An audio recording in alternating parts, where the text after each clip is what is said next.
Hello दोस्तों, नमस्कार। स्वागत है आप सभी का। दोस्तों आज जो है पर्यावरण अध्ययन को हम प्रैक्टिस सेट में शामिल किए हैं। यह हमारा पहला प्रैक्टिस सेट है पर्यावरण अध्ययन का। इससे पहले जो है मनोविज्ञान का और साथ ही साथ हिंदी का प्रैक्टिस सेट जो है हमने अपलोड कर चुके हैं। तो आइए स्टार्ट करते हैं। इस प्रैक्टिस सेट में जो है आप सभी जानते हैं कि 30 क्वेश्चन हमने शामिल किया है। 30 क्वेश्चन को बारी बारी से सभी ऑप्शन के साथ डिस्कशन करेंगे और 30 क्वेश्चन को जल्द से जल्द इसको जो है प्रैक्टिस कराने की कोशिश करेंगे कि इसको जो है कम समय लगे इस प्रैक्टिस सेट में। तो पर्यावरण अध्ययन का जो है यह पहला प्रैक्टिस सेट है और स्टार्ट करते हैं पहले क्वेश्चन से। तो पहला हमारा क्वेश्चन है कि सन 1853 में भारत की पहली यात्री ट्रेन चली थी। मतलब 1853 में पहली यात्री ट्रेन कब चली थी? 1853 में। तो यहाँ पे देखिए सन तो दे दिया है, तो यहाँ पर जो है अगर भारत में पहली यात्री ट्रेन जो है किस सन में चली है? 1853 में। ये भी क्वेश्चन कभी कभी पूछा जाता है। और कहाँ से कहाँ तक चली, ये वाला भी क्वेश्चन पूछता है। तो आप देखिए पहला ऑप्शन है कि बम्बई से थाने के बीच, बी है कलकत्ता से अलीपुर के बीच, सी है कलकत्ता से दमदम के बीच और डी है बम्बई से पुणे के बीच। देखिए 1853 में जो पहली यात्री ट्रेन चली थी वह बम्बई से थाने के बीच में चलाई गई थी। किसमें? बम्बई से थाने के बीच में इसको चलाया गया था। यह जो है 16 अप्रैल, कौन सा? 16 अप्रैल जो है 1853 में चलाया गया था। कितने में? 16 अप्रैल 1853 में। और इसकी कुल दूरी की बात करें, जो थाने से जो बम्बई की दूरी थी वो जो है 34 किलोमीटर के रेंज में इसको चलाई गई थी। कितना? 34 किलोमीटर के रेंज इसमें चलाया गया था, यानी कि थाने से मुंबई के बीच। तो अब चलते हैं अगले क्वेश्चन पे। हमारा अगला क्वेश्चन है कि एशिया का सबसे बड़ा पशु मेला कहाँ आयोजित होता है? एशिया का जो है सबसे बड़ा पशु मेला, तो देखिए ऑप्शन है सोनपुर में है, बी है पुष्कर है, सी है नासिक है, डी है हरिद्वार में। देखिए सबसे पहले अगर बात करें तो एशिया का सबसे बड़ा पशु मेला तो यह है सोनपुर में। कौन? सोनपुर में है। सोनपुर कहाँ पर है? यह बिहार में है। कहाँ पर? बिहार में है सोनपुर। यह एक जिला है जहाँ पर यह सबसे बड़ा पशु मेला लगता है। यह नवंबर, यानी कि नवंबर और दिसंबर के मंथ में इसको लगाया जाता है, इस महीने को। और यह साल में हर साल, मतलब हर साल यह नवंबर और दिसंबर में लगता है, यानी कि कार्तिक पूर्णिमा के समय यह लगता है। किसमें? कार्तिक पूर्णिमा के समय लगता है। तो ये वाला ऑप्शन जो है बिल्कुल सही होगा। और बी जो है, बी पुष्कर मेला जो है, यह पुष्कर मेला जो है राजस्थान के अजमेर ज़िले में, कौन से? अजमेर ज़िले में, राजस्थान के अजमेर ज़िले में इसको लगाया जाता है। यह जो है कि यह ज़्यादा से ज़्यादा यह ऊँट के लिए फेमस है। इस मेला को जो है देखा जाता है। और नासिक जो मेला है, नासिक जो है महाराष्ट्र में है, नासिक महाराष्ट्र में है। यह जो है कि कुंभ मेले के नाम से जाना जाता है। यह त्रैंबक कुंभ, यानी कि नासिक त्रैंबक कुंभ के नाम से भी इसको जाना जाता है, जो यह महाराष्ट्र में लगता है। यह जो नासिक मेला लगता है यह हर 12 वर्ष पे लगता है। कितना? 12 वर्ष पे लगता है। और हरिद्वार जो होता है, हरिद्वार मेला ये कहाँ? उत्तराखंड में लगता है। किसमें? उत्तराखंड में। यह भी जैसे कि एक जो है कि कुंभ मेले के तौर पर इसको देखा जाता है। तो यहाँ पर ये भी 12 वर्ष पे, यह हर 12 वर्ष के बाद यह एक कुंभ मेला का आयोजन जो होता है जो है हरिद्वार में भी होता है और नासिक में भी होता है। नासिक में इसको जो है कि एक जो है कि नासिक त्रैंबक के कुंभ मेले के नाम से भी इसको जाना जाता है। तो ऑप्शन दूसरा का जो है ए वाला जो है बिल्कुल सही है कि सबसे बड़ा पशु मेला है सोनपुर में है, बिहार में। ठीक। अगला क्वेश्चन है, तीसरा है कि राष्ट्रीय एकता परिषद की स्थापना हुई थी। मतलब राष्ट्रीय एकता परिषद, जिसे नेशनल इंटीग्रेशन से काउंसिल कहते हैं, इसकी स्थापना जो है किस सन में हुई थी? आपका ऑप्शन है कि 1961 में, 1971 में, 1981 में, 1951 में। ये चार ऑप्शनों में अगर देखा जाए तो यहाँ पे 1961 है, यहाँ पर 1961 में जो है NIC की स्थापना हुई थी। किसमें? 1961 में। इसको NIC यानी कि नेशनल इंटीग्रेशन काउंसिल भी कहते हैं, यानी कि अनेकता में एकता। क्या? अनेकता में एकता जो है राष्ट्रीय एकता की जो है स्थापना हुई थी। यानी कि इसको जो है सरकार यानी केंद्रीय सरकार द्वारा दिल्ली से इसकी स्थापना हुई थी, यानी कि राष्ट्रीय सभा के लिए इसके में निर्णय का साथ साथ इसमें जो है राजनीतिक मुद्दे, मुख्यमंत्री, केंद्रीय मंत्री, इसमें बहुत सारे जैसे कि लगभग में 7 दल को इसमें शामिल किया जाता है। यानी कि राष्ट्रीय एकता जो परिषद है, यानी कि सांप्रदायिक, जातिवाद और क्षेत्रवाद और समस्याओं को दूर करने के लिए इसमें जो है तलाश की जाती है, यानी कि इस प्रकार की इसमें जो है कार्य होते हैं। तो राष्ट्रीय एकता दिवस 1971 में जो है इसको जो है कि स्थापना हुई थी। ठीक, अगला क्वेश्चन है कि अगला है चौथा है, समता के अधिकार का उल्लेख संविधान के किस अनुच्छेद में मिलता है? देखिए, समता का अधिकार या समानता का अधिकार भी हम कहते हैं। क्या? समता का अधिकार या समानता का अधिकार कहते हैं। यह अधिकार जो है 18 से 14 अनुच्छेद जो है 18 से 14 में इसको जो है उल्लेखित है, यानी कि समता का अधिकार। यानी कि संविधान के जो है भाग किस में है? भाग जो है 3 में है। इसमें 3 में 6 जो है मौलिक कर्तव्य हैं, जो है 6 मौलिक कर्तव्यों में जो है उल्लेख है। तो यहाँ पे ये है जो है जो समता और समानता का अधिकार है, यह अनुच्छेद में है। ठीक, जो अगला अनुच्छेद है 23 से जो है 24 का है। 23 से 24 में इसमें है शोषण के विरुद्ध, यानी कि शोषण के विरुद्ध जो अधिकार होता है, शोषण के विरुद्ध, क्या? शोषण के विरुद्ध जो अधिकार है इसमें जो है 23 से 24 में आपको देखने को मिल जाता है। और जो है 25 से 28 में जो है इसमें धार्मिक स्वतंत्रता का अधिकार, यानी कि सभी में जो है धार्मिक स्वतंत्रता का अधिकार है। कोई भी व्यक्ति किसी भी धर्म में जा सकता है या किसी भी धर्म में उसे जाने की जो है कि अनुमति है, वह स्वतंत्र है। ठीक, उसके बाद अनुच्छेद 19 से 20 है। जो 1920 है यह है स्वतंत्रता का अधिकार है, मतलब हर व्यक्ति जो है एक स्वतंत्र है। ये देखिए, ये जो है हमारा जो है मूल जो है लगभग में जो है कि कह सकते हैं कि मौलिक अधिकार है। इन सभी मौलिक अधिकार का जो है कि अनुच्छेद दिया गया है। शोषण का अधिकार, स्वतंत्रता का अधिकार, धार्मिक का अधिकार। और उसके बाद देखें तो और जो है कि अनुच्छेद जो है अनुच्छेद, ठीक, अनुच्छेद जो 29 और 30 में जो है सांस्कृतिक और शिक्षा का जो है सांस्कृतिक और शिक्षा का अधिकार इसमें है। किसमें? अनुच्छेद जो है 29 और 30 में सांस्कृतिक और शिक्षा का अधिकार है। साथ ही साथ अगर अनुच्छेद 32 की अगर बात करें तो अनुच्छेद 32 में जो है संवैधानिक उपचारों का अधिकार है। किसका? संवैधानिक उपचारों का अधिकार है। तो समता का अधिकार या समानता का अधिकार अनुच्छेद जो है 14 से 18 में है। कितने? 14 से 18 में। यह क्वेश्चन आपको समझ में आ गया होगा। अगले क्वेश्चन पे चलते हैं कि पांचवा है, किस देश में लचीला संविधान लागू है? ऑप्शन ए है चीन है, बी है अमेरिका, सी है यूनाइटेड किंगडम और डी है भारत। देखिए, लचीला संविधान अगर पूछा गया है तो आप जानते हैं कि भारत में जो है यहाँ पे लचीला संविधान है, प्लस यहाँ पे कठोर भी है। का? कठोर संविधान है। तो यहाँ पे लचीला और कठोर, यानी कि लचीला संविधान सिर्फ पूछा है तो भारत में जो है लचीला है और कठोर है, यानी कि दोनों जो है संविधान इसमें लागू होते हैं। और जबकि यूनाइटेड किंगडम जो है यहाँ पर जो है लचीला संविधान है। कहाँ पे? यूनाइटेड किंगडम में। यूनाइटेड किंगडम में लचीला संविधान है, यानी कि इसकी प्रकृति में जो है लचीलापन है, यानी कि इस संविधान में जो है आसानी से संशोधन किया जा सकता है। वहाँ पर जैसे सामान्य कानून और संवैधानिक जो कानून में जो है अंतर किया जाता है, अर्थात संशोधन जो है इसको सामान्य प्रक्रिया से इसको कर सकते हैं जो यूनाइटेड किंगडम के संविधान है। जबकि भारत का संविधान को इतनी आसानी से जो है इसको संशोधन नहीं कर सकते हैं, यानी कि लचीला और कठोर संविधान का मतलब है कि यहाँ पे जो है कि संविधान को जो है कि कई स्तर यानी कि प्रक्रिया से जो है संशोधन को गुजरना पड़ता है। तो यहाँ पे जो है सी वाला जो ऑप्शन जो है लचीला सिर्फ पूछा है तो सी है। अगर लचीला और कठोर पूछता तो डी वाला ऑप्शन हो जाता भारत। तो यहाँ पे सी वाला ऑप्शन जो है सही है। अगला क्वेश्चन है छठवां है कि निम्नलिखित में से किस प्रदेश में रेंडियर पाया जाता है? देखिए, रेंडियर जो होता है एक प्रकार का जो है हिरण की नस्ल होती है, यानी कि हिरण की नस्ल होती है जो एक ठंडे प्रदेशों में पाया जाता है। किसमें? ठंडे प्रदेशों में पाया जाता है। तो आप जानते हैं कि ठंडा प्रदेश कहाँ पे होता है? वह है गर्म मरुस्थल में नहीं, मानसून में, टैंगा में और टुंड्रा प्रदेश। देखिए, यहाँ पे डी वाला जो ऑप्शन है टुंड्रा प्रदेश है। रेंडियर जो रेंडियर पाया जाता है तो यह टुंड्रा प्रदेश में पाया जाता है, यानी कि ठंड से जो यहाँ के जो ठंड से बचने के लिए जो निवास इसका स्थान है, यानी कि रेंडियर जो है मांस और दूध का उपयोग करता है। इसका जो रेंडियर का भोजन है, भोजन क्या है? इसका मांस भोजन है, साथ ही साथ दूध, इसका मांस और दूध जो है इसका जो है भोजन है। यानी कि रेंडियर का उपयोग अगर देखे जाए तो यहाँ पे प्रदेश के निवासियों इसको जो है परिवहन के लिए रूप में जो रेंडियर का इस्तेमाल करते हैं। रेंडियर जो है एक तरह से समझिए कि हिरण के समान इसकी नस्ल होती है, हिरण के समान इसकी नस्ल होती है जो इसको माल परिवहन या तो मतलब माल ढुलाई के काम में इसको जो है इस्तेमाल किया जाता है। तो यहाँ पे जो है छठवां का जो है डी वाला जो है ऑप्शन सही होगा।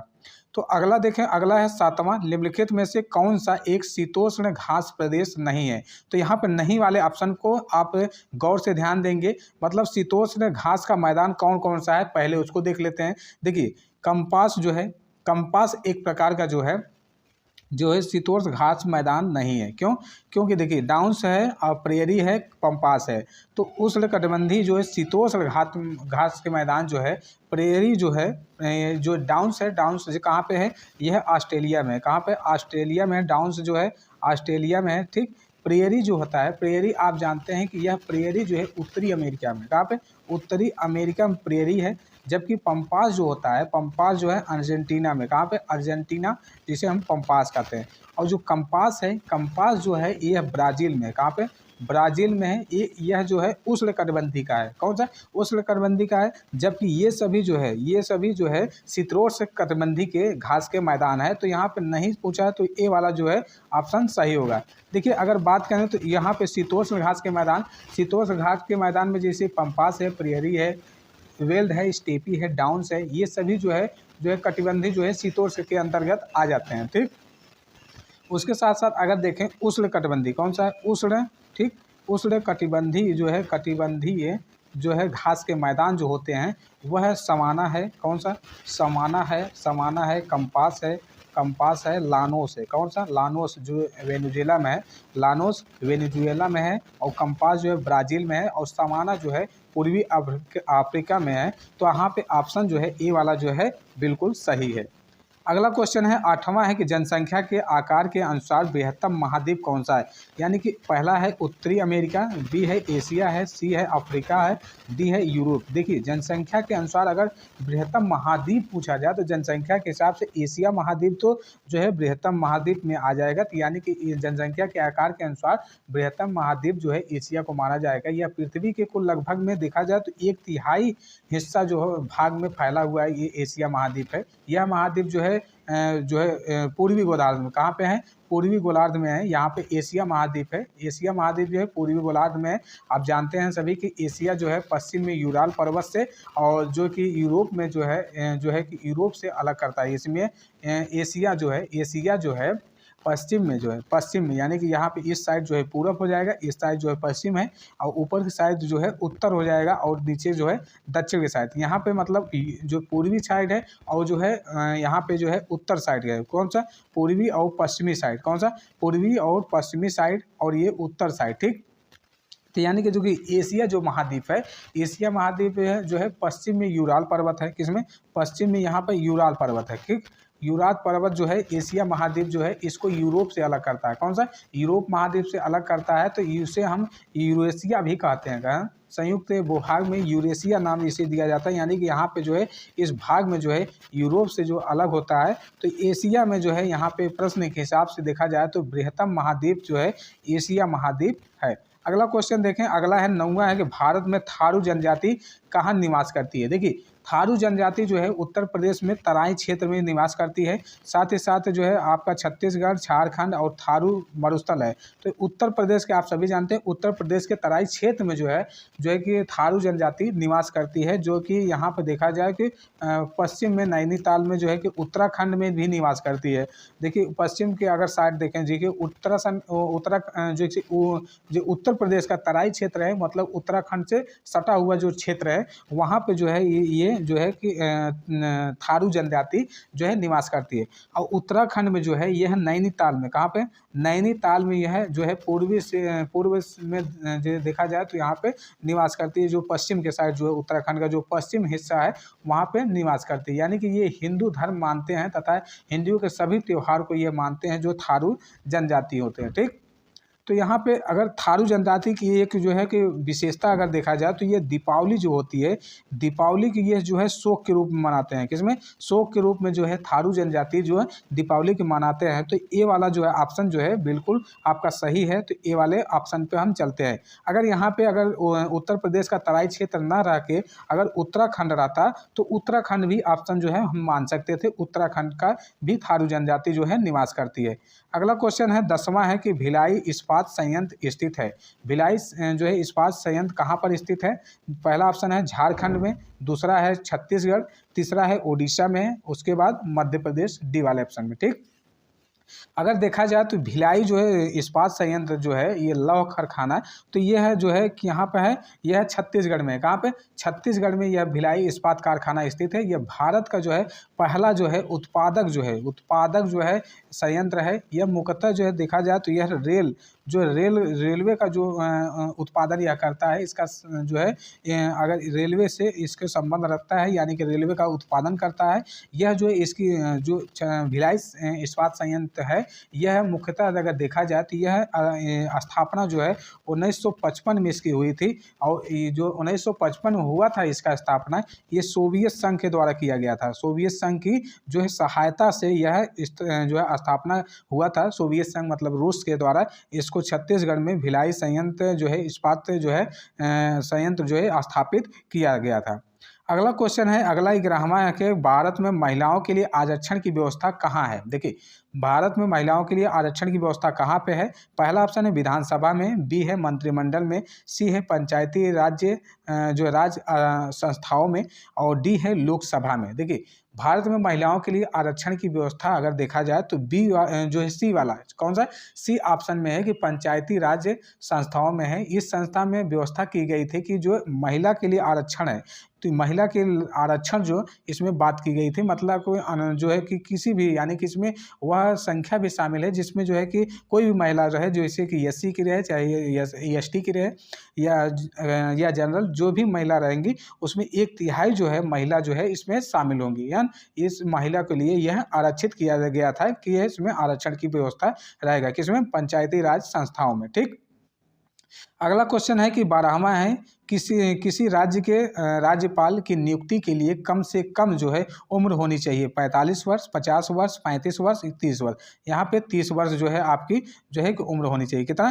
30 वर्ष जो है यहाँ पे जो है कि जो है एज होनी चाहिए किसकी? जो है राज्यपाल की। और राष्ट्रपति की भी एज की बात करें तो राष्ट्रपति की भी उम्र जो है 35 वर्ष होनी चाहिए। इसकी एक जो है 2 मुख्य विशेषताएँ हैं।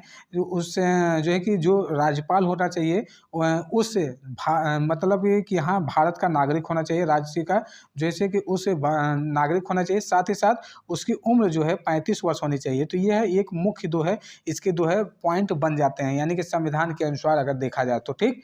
अगला क्वेश्चन है कि अगला जो है 13वां है कि सूची 1 सूची 2 को मिलान करना है। यहाँ पर जो है ऑप्शन को हमने नहीं रखा है, तो इसी तरह से इसको हम मिलान करते हैं। तो पहला है कि भारतीय संघ, बी है राज्य है, और नगर निगम है, ग्राम पंचायत है। देखिए, भारतीय संघ जो है, भारतीय संघ उसमें प्रधानमंत्री आएंगे, तो पहले का जो है ए वाला जो है, यानी कि ए का पहला ही जो है मैच कर रहा है। जबकि राज्य की बात करें तो राज्य में क्या होंगे?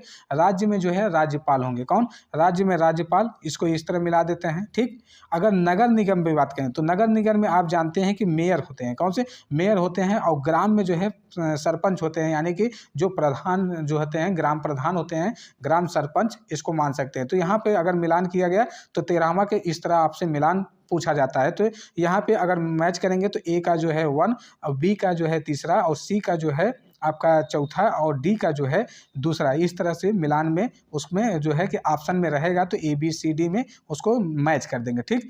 अगले क्वेश्चन पे चलें तो अगला है कि 14वां की अनुच्छेद 356 का प्रथम प्रयोग कब और कहाँ हुआ था? पहला ऑप्शन है कि केरल में 1959 में, बी है कि जम्मू कश्मीर 1956 में, सी है कि मध्य प्रदेश 1957 में, बिहार में 1958 में। देखिए, अनुच्छेद 56 जो है 356 जो है इसका प्रयोग जो है सबसे पहले जो है 1959 में केरल में किया गया था। यानी कि केरल में जो है केंद्र सरकार को किसी राज्य, अगर इसको कैसे लगाया जाता है, यानी कि जो केंद्र सरकार को किसी राज्य को बर्खास्त करने और राष्ट्रपति शासन लगाने की अनुमति उस अवस्था में देता है जब राज्य की संवैधानिक एवं जो संवैधानिक तंत्र पूरी तरह से विफल हो जाती है। तब जो है 1900 जो है कि 56 में इसको लगाया गया था। यानी कि केरल सरकार पे जो है 356 जो है अनुच्छेद लगाया जाता है। अगले क्वेश्चन पे चलें तो अगला है हमारा 15वां है, नगर निगम द्वारा कौन सा कर लगाया जा सकता है?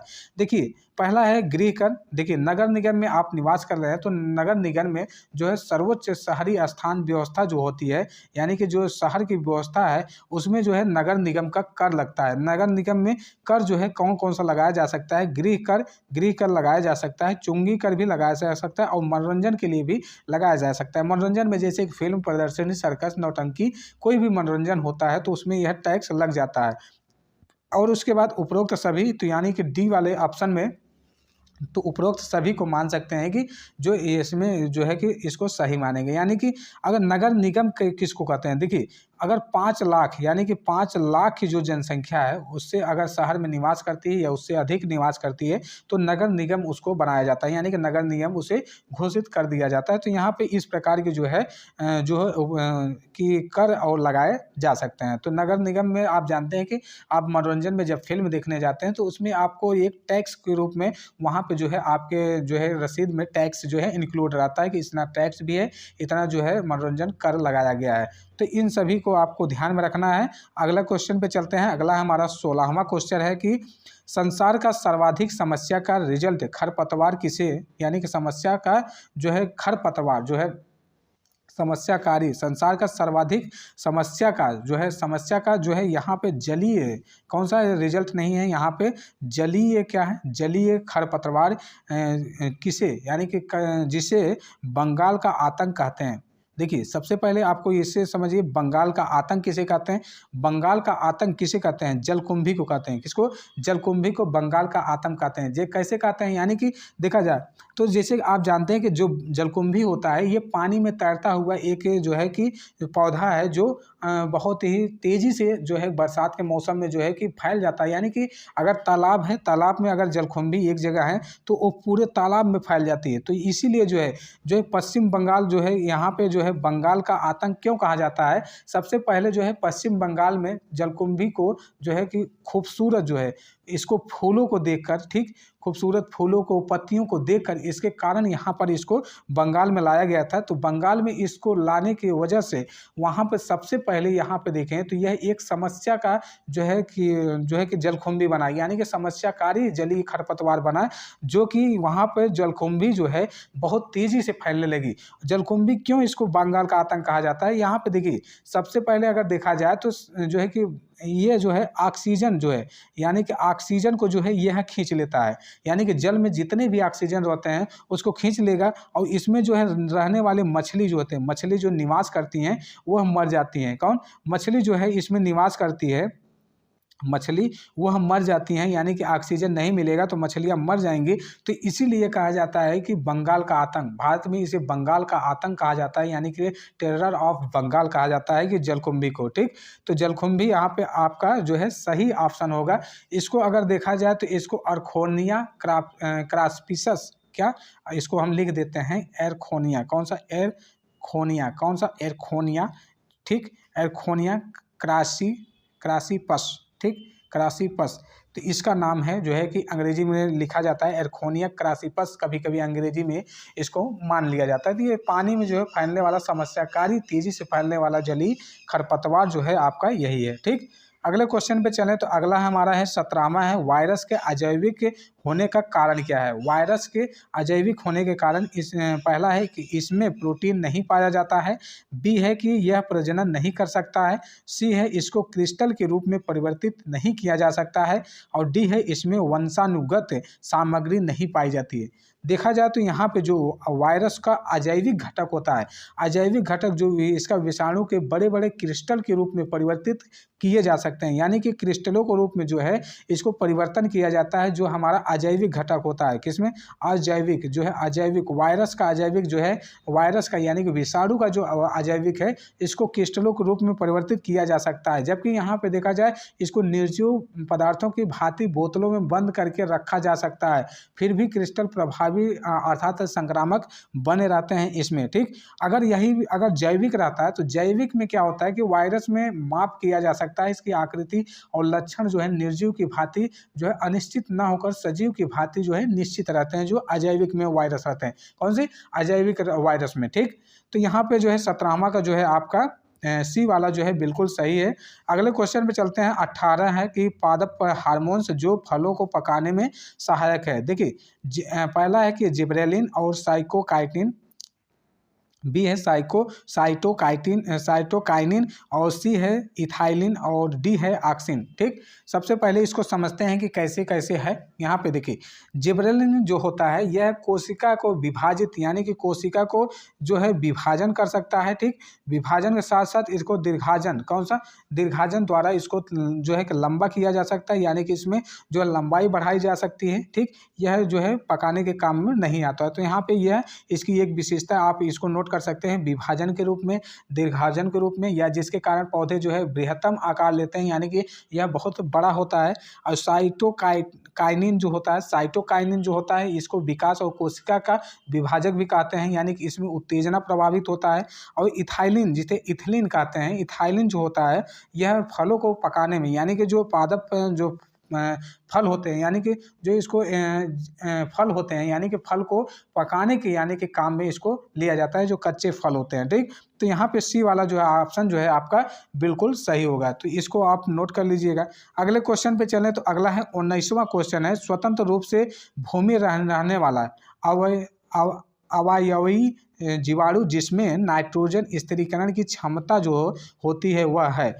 पहला ऑप्शन है कि राइबोजोबिन, कौन सा राइजोबियम, कौन सा राइजोबियम, और उसके बाद है क्लास्ट्रीडियम, और उसके बाद है विब्रियम एजोट्राइबियम। पता नहीं क्या क्या ऑप्शन दिया है, जो है कि इसको आपको जो है ध्यान से पढ़ लेना है। इसको हम जो है डिस्कशन कर देते हैं। जैसे कि देखिए, इसका जो है बी वाला जो है ऑप्शन सही है। इसको जो है क्लास्ट्रीडियम जो है ध्यान से पढ़िएगा इसको। क्लास्ट्रीडियम जो है एक ग्राम पॉजिटिव रॉड के आकार का बैक्टीरिया होता है। कौन सा? यह एक प्रकार का बैक्टीरिया है जिसमें जो है कि यह स्वतंत्र रूप से रहने वाला अवयवी जीवाणु है। कौन सा? अवयवी जीवाणु है। कौन सा? क्लास्ट्रीडियम। कौन सा? क्लास्ट्रीडियम। कौन सा? क्लास्ट्रीडियम। 3-4 बार आप पढ़ेंगे तो खुद ही आपको समझ में आ जाएगा। थोड़ा सा इसको जो है कि इंग्लिश वर्जन इसका है, तो जो है इसको जो है पढ़ने में असुविधा हो रही है। क्लास्ट्रीडियम जो है यह अवयवी जीवाणु है जिसे हम बैक्टीरिया कहते हैं। यह जो है नाइट्रोजन यानी कि नाइट्रोजन की स्थिरीकरण की क्षमता होती है इसमें। ये जीवाणु जो है वायुमंडलीय नाइट्रोजन को नाइट्रोजनी यौगिक जैसे नाइट्रोजन में बदल देते हैं, यानी कि N2 में जो है इसको कन्वर्ट कर देते हैं। तो यहाँ पे इसको जो है आपको जो है सही चेक करके चलना है।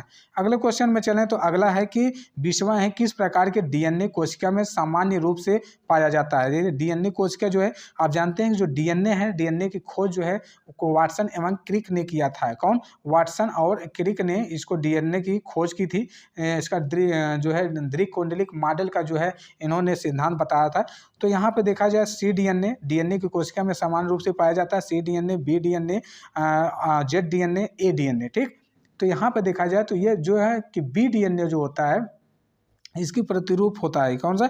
bDNA में। ठीक, और bDNA सभी कोशिकाओं में समान रूप से पाया जाता है, तो यहाँ पे bDNA में इसे जो है सही मानेंगे।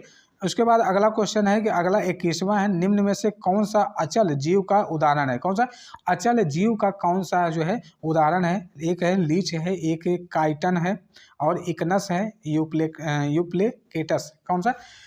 तो यहाँ पे देखा जाए तो ये जो यूप्लेकेटस केटला है या यूप्लिकेटस भी कहते हैं इसको, ये जो है अचल जीव है। कौन सा? अचल जीव है। कौन सा? यूप्लिकेटसा या फिरोफेरा संघ का जंतु है। ये अचल जीव के अंतर्गत इसको रखते हैं, यानी कि यह जो चलने में चलने में जो सक्षम नहीं होता। कौन सा?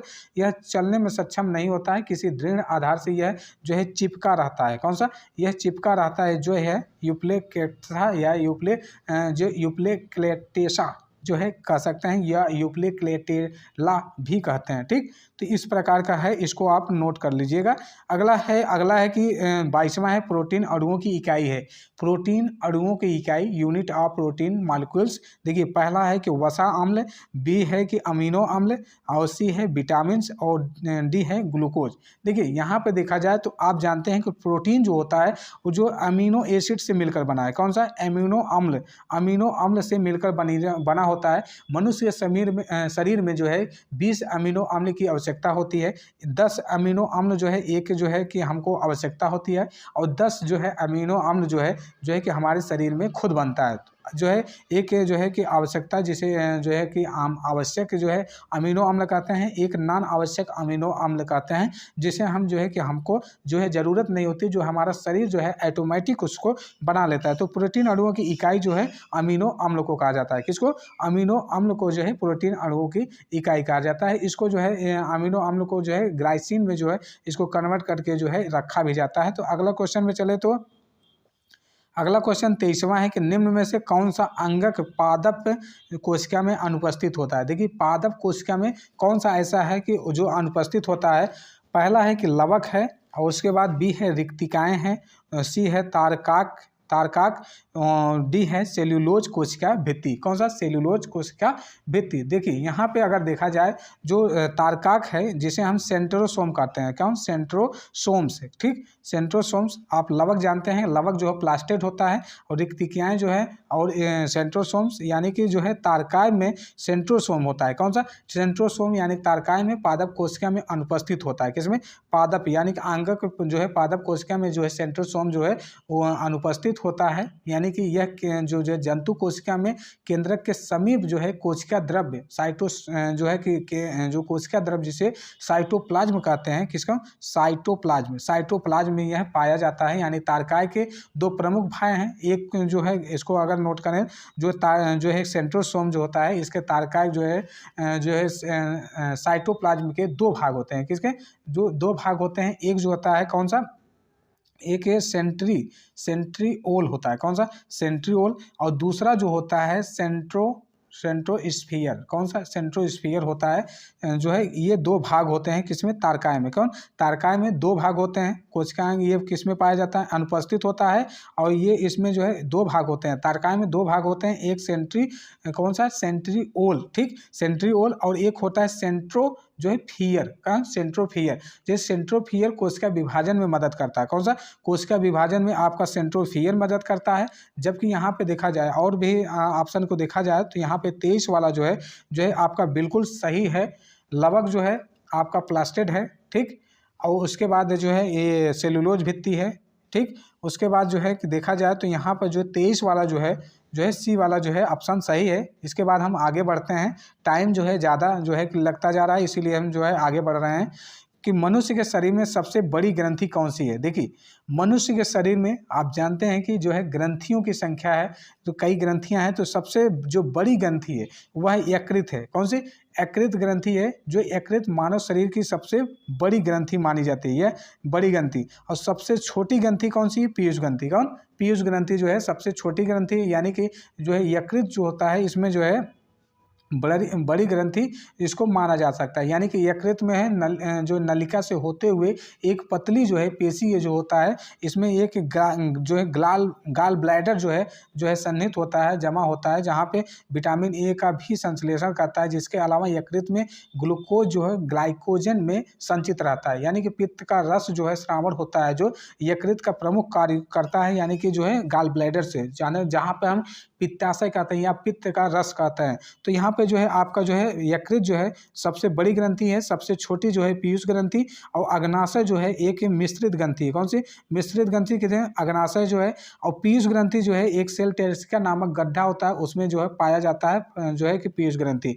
तो यहाँ पे जो है मनुष्य की सबसे बड़ी ग्रंथि कौन सी हो गई? यकृत हो गई। अगले क्वेश्चन में देखें तो उत्तर प्रदेश का राज्य पक्षी कौन सा है। यानी कि राजकीय पक्षी की बात की गई है तो मोर है, गौरैया है, तोता है, सारस क्रेन है। कौन सा? सारस क्रेन जो है उत्तर प्रदेश का राजकीय जो है पक्षी है। कौन सा? पक्षी है। देखिए अगर पशु की बात करें जो है उत्तर प्रदेश का राजकीय पशु कौन सा है? वह बारहसिंघा है। कौन सा? बारहसिंघा। कौन सा? बारहसिंघा है, राजकीय पशु है। और राजकीय वृक्ष की बात करें तो अशोक है। कौन से? अशोक जो है यह राजकीय वृक्ष है उत्तर प्रदेश का। और राजकीय पुष्प की बात करें तो यह पलाश है। कौन सा? जो है पलाश जो है राजकीय जो है पुष्प जो है उत्तर प्रदेश का है। तो यहाँ पे पक्षी पूछा गया तो सारस क्रेन है। कौन सा? सारस क्रेन जो है इसका राजकीय पक्षी है। ठीक, अगले क्वेश्चन पे चलें तो अगला है हमारा 26वां है। पूर्वा किस अधिवास में शामिल है। ठीक, पूर्वा किस अधिवास में शामिल है? तो यहाँ पे है ग्रामीण है, रेखी है, नगरी है, अखंडित है। ठीक, अपखंडित। ठीक, देखिए यहाँ पे देखा जाए तो पूर्वा जो है यह ग्रामीण क्षेत्र में शामिल है, ग्रामीण क्षेत्र में। इसके अलावा देखा जाए जैसे ग्राम फॉरेस्ट भी इसको अधिवास के अंतर्गत रखा जाता है, यानी कि पूर्वा जो होता है अधिवास गांव में कई छोटी इकाइयों में जो है प्रकीर्ण होती है, तो यानी कि जो है गांव के अंतर्गत इसको रखा जाता है। तो यहाँ जो ये जो अधिवास है यह उत्तर प्रदेश को जो है पूर्वी जो है एरिया जो होता है उत्तर प्रदेश का, यह पूर्वी एरिया में है, साथ साथ एमपी जो है एरिया में और तटीय मैदानों में इसको पाई जाती है, ग्रामीण जो है पूर्वा अधिवास जो होता है, और साथ साथ इसमें पश्चिम बंगाल में भी यह जो है इसको पाया जाता है।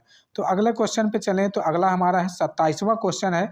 27वां कौन सा ज्वालामुखी पर्वत है? ठीक, तो देखिए कौन सा ज्वालामुखी पर्वत है। पहला यूराल है, अपलेशियन है, किलिमंजारो है, अरावली। देखिए ज्वालामुखी पर्वत जो है किसमें है? किलिमंजारो में। किसमें? किलिमंजारो में ज्वालामुखी पर्वत है, यानी कि ज्वालामुखी पर्वत है एक प्रकार का। इसमें ज्वालामुखी जो है एक देखिए ये निष्क्रिय ज्वालामुखी है, यहाँ पे कौन सा? निष्क्रिय ज्वालामुखी है। ठीक, ज्वालामुखी जो है भारत में जो है एक सक्रिय ज्वालामुखी जो है बैरन द्वीप है। कौन सा? बैरन द्वीप जो है भारत में सक्रिय ज्वालामुखी जो अंडमान निकोबार में है, और जो है यहाँ पे जो है ऑप्शन के हिसाब से किलिमंजारो जो है निष्क्रिय ज्वालामुखी है। यह जो है कि जो यह उभरता पर्वत है जो कि जो है यहाँ पे जो है किलिमंजारो के अंतर्गत इसको रखा जाता है। ठीक, तो यहाँ पे जो है 27 का जो है देखा जाए तो सी वाला जो है बिल्कुल ऑप्शन सही है। अगला देखें तो एलिफेंटा द्वीप अवस्थित है। 28 में एलिफेंटा द्वीप अवस्थित है। पहला ऑप्शन है गोवा तट पे, बी है मुंबई तट पे, सी है गंगा डेल्टा, और डी है कच्छ तट पर। ठीक, देखिए अगर देखा जाए एलिफेंटा द्वीप जो होता है, एलिफेंटा द्वीप मुंबई तट पर स्थित है। किस पे? मुंबई तट पर स्थित है एलिफेंटा द्वीप। तो यहाँ पे बी वाला जो है ऑप्शन जो है सही है। यह लोकप्रिय पर्यटन स्थल है। इसमें गुफा मंदिर जो है एलिफेंटा गुफा, जैसे कि चट्टानों से इसको उकेरा गया है, जिसे हम एलिफेंटा गुफा हम कहते हैं। अगले क्वेश्चन पे चले तो अगला है कि मानसूनी वन पाए जाते हैं जहां वर्षा होती है। देखिए मानसूनी वन जो है, मानसूनी वन कहाँ पाया जाएगा? जहां पर वर्षा की जो वर्षा है 200 सेमी, यानी 70 से लेकर कितने? 70 से लेकर 200 सेमी के बीच में जो है वर्षा होगी, और उष्णकटिबंधीय क्षेत्र यहाँ पर पाया जाता है, यानी कि वन भारत में सबसे ज़्यादा इसको पाया जाता है। तो यहाँ पे डी वाले ऑप्शन पे देखें, उष्णकटिबंधीय पर्णपाती वन, यानी भारत में सबसे बड़े क्षेत्र में यह फैला हुआ है, उन्हें जो है कि मानसूनी वन भी कहा जाता है। यानी कि वह यह जो है 70 से कितना 200 सेमी इसकी वर्षा यहाँ पर होती है। यानी कि यह जो है कि इस प्रकार का जो है कि आबनू, शीशम, चंदन, पीपल, सहतूत और जो है अर्जुन, इस प्रकार के जो है इसमें वृक्ष पाए जाते हैं। अगला क्वेश्चन देखें तो अगला है 30वां क्वेश्चन कि कार्बी एंगलोंग पठार स्थित है। कौन सा? कार्बी एंगलोंग पठार स्थित है। यह कहाँ पर स्थित है? पहला ऑप्शन हिमालय का पठार है, यानी कि तिब्बत का है। शान पठार, प्रायद्वीपीय पठार। ठीक, तो यहाँ पे देखें तो यह जो है प्रायद्वीपीय पठार है। कौन सा?